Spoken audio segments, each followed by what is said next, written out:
ಹೂವಿನ ಬಟ್ಲಲ್ಲಿ ಕಿತ್ತು ತಂದೆ ನಕ್ಷತ್ರನೆಲ್ಲ, ಕಟ್ಟಿ ಮುಗ್ಸೋ ಹೊತ್ತಿಗೆ ಬೆಳಕಾದೋಯ್ತಲ್ಲ, ಎಲ್ಲ ಮಾಯವಾಯ್ತಲ್ಲ.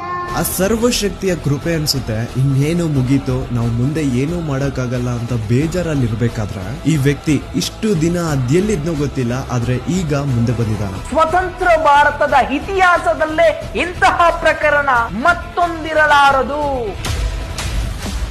ಸಾಕ್ಷಿ ತಾನೇ ಕೇಳ್ತಾ ಇದ್ರಿ, ಸಾಕ್ಷಿ ತಾನೇ ಬೇಕಿತ್ತು ನಿಮ್ಗೆಲ್ಲ. ಈಗ ಒಂದು ಜೀವಂತ ಸಾಕ್ಷಿ ಮುಂದೆ ಇದೆ, ಈಗ ನ್ಯಾಯ ಇಸ್ಕೊಡಿ.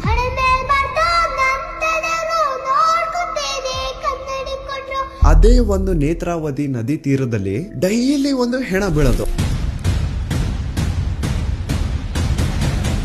ಸೊ ಆ ಒಂದು ಬ್ಲಾಕ್ ಕಲರ್ SUV ಕಾರ್ಗೂ ಹಾಗೂ ನೇತ್ರಾವತಿ ನದಿ ದಡದಲ್ಲಿ ಸಿಗುತ್ತಿದ್ದಂತಹ ಹೆಣಗಳಿಗೂ ಏನೋ ಒಂದು ಸಂಬಂಧ ಇದೆ ಅಂತ ಭೀಮಗೆ ಗೊತ್ತಾಗುತ್ತೆ.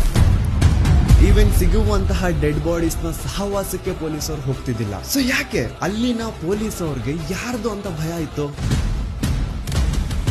ಅವಳು ಬಾಡಿನ ಒಂದು ಕಡೆ ಮಣ್ಣು ಮಾಡು ಅಂಡ್ ಅವಳಿಗೆ ಸಂಬಂಧ ಪಡುವಂತಹ ವಸ್ತುಗಳನ್ನ ಇನ್ನೊಂದು ಕಡೆ ಮಣ್ಣು ಮಾಡು.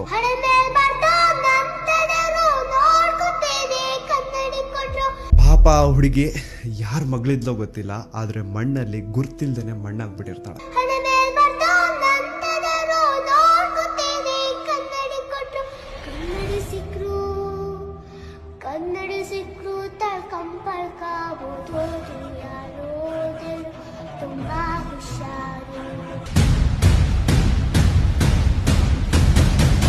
ಅಂಡ್ ಈಗ ಅಸಲಿ ಆಟ ಶುರು. ಆಟ ಅಲ್ಲ, ಶಿವ